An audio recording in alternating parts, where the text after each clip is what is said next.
You may not have noticed, but over the course of his career, Mike Trout has quietly changed the way we look at and think about baseball.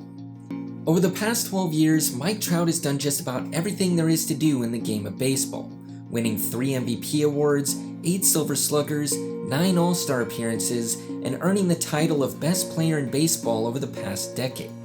However, even with all of that already on his resume, and a Hall of Fame candidacy that is surely in place, Mike Trout might still be underrated by the average fan.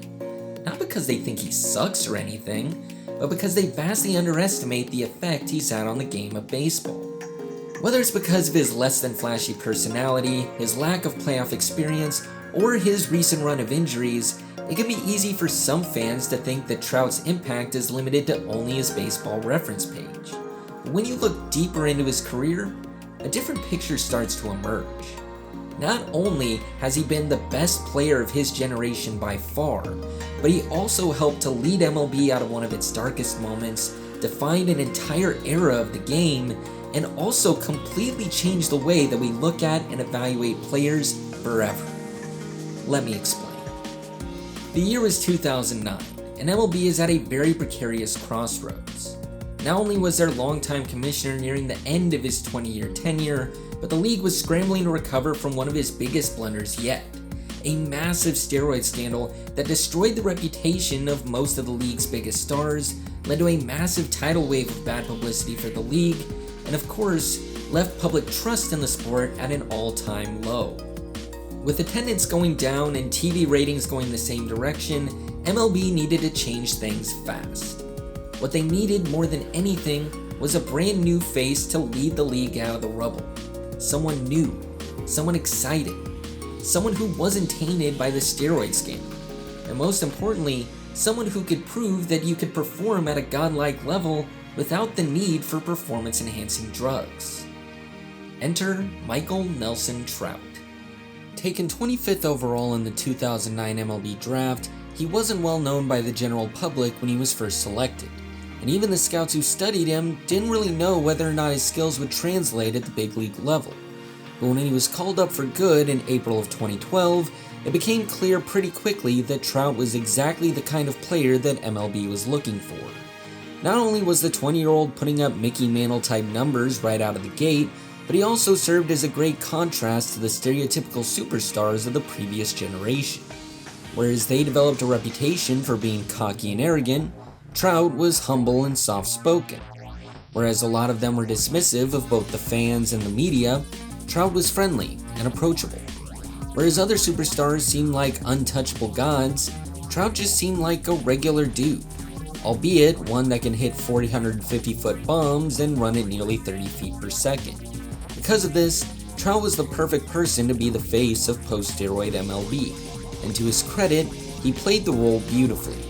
He may not have single-handedly saved baseball or anything, but his mixture of insane athleticism, daily highlights, incredible numbers, humble personality, and never-ending joy that he brought to the game gave the baseball-watching public something that they could believe in and root for once again.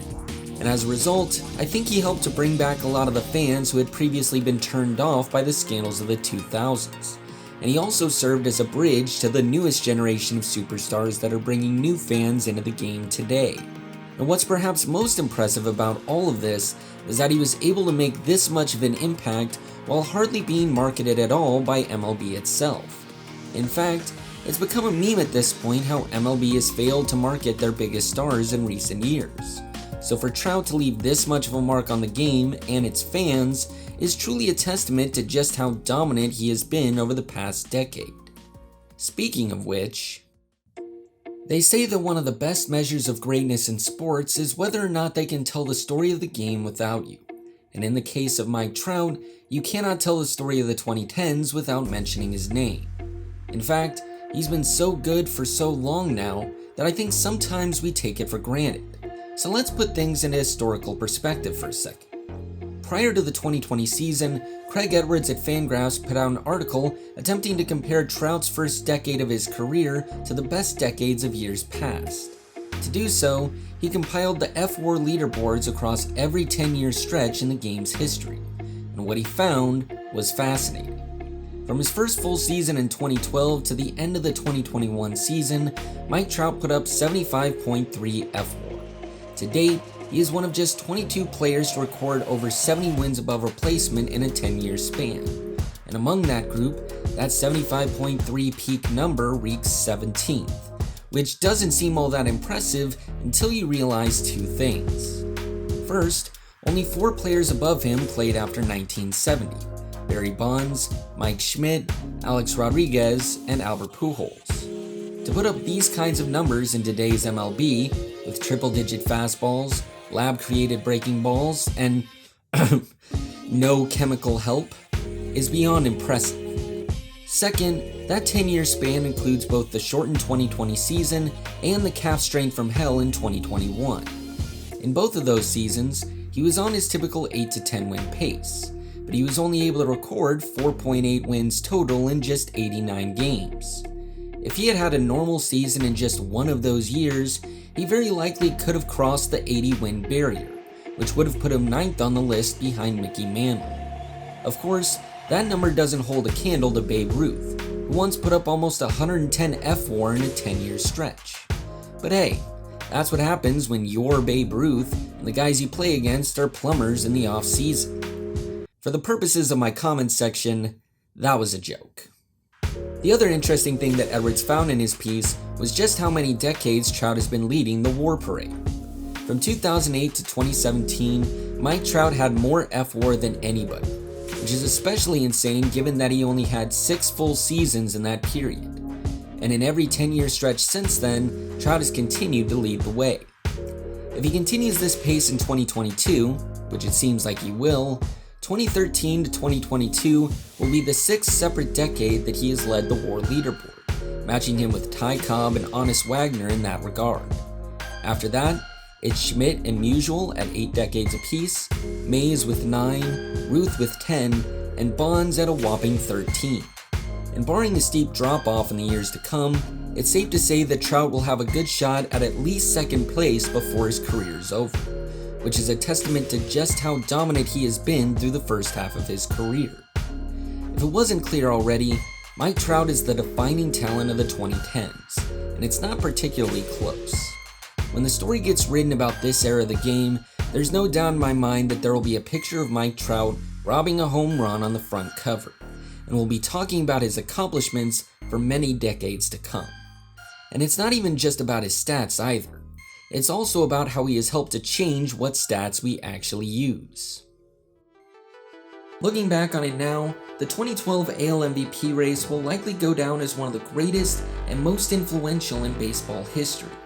Not only because Trout put together arguably the greatest rookie season of all time, and not only because Miguel Cabrera won the Triple Crown, but because for many people, it was their first introduction to WAR, and it was the first time that it had been used in the public discourse, at least with the general baseball watching audience.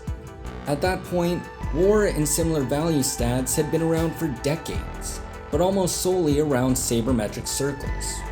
Even though Moneyball mentality had started to be embraced by most of the league at that time, traditional stats like batting average were still king for most fans. It really wasn't until the MVP race between Trout and Cabrera that the battle between traditional stats and more advanced sabermetrics was waged this directly and this publicly. And while the traditionalists would win this fight and give Cabrera the MVP award after his Triple Crown, WAR would soon become the most important stat in baseball when it came to measuring a player's overall performance. Every all-time great has the one stat that they put their signature on. For Babe Ruth, it was home runs. For Ted Williams, it was batting average. For Rickey Henderson, it was stolen bases. And for Mike Trout, it's wins above replacement. Partly due to his role in bringing the stat to the forefront, and partly due to his incredible numbers, Trout would become forever linked with WAR. In fact, a running joke in the baseball community is that the season doesn't truly start until Mike Trout leads the league in WAR. And when you know it, at the time I'm recording this video, there he is, right where he belongs. When we look back at the legacy of Mike Trout after his career is over, there's no doubt in my mind that he will go down amongst the top 10 greatest players of all time. But it goes even deeper than that. Even though he's only about halfway through his career, he has already left his mark on the game in such a way that he has completely changed the way we see MLB and think about the game of baseball. His presence has inherently made the game better, and for that, we should all be thankful that we get to watch him play every single day. But with all that being said, I want to hear from you now. What do you think of Mike Trout? Is he overrated?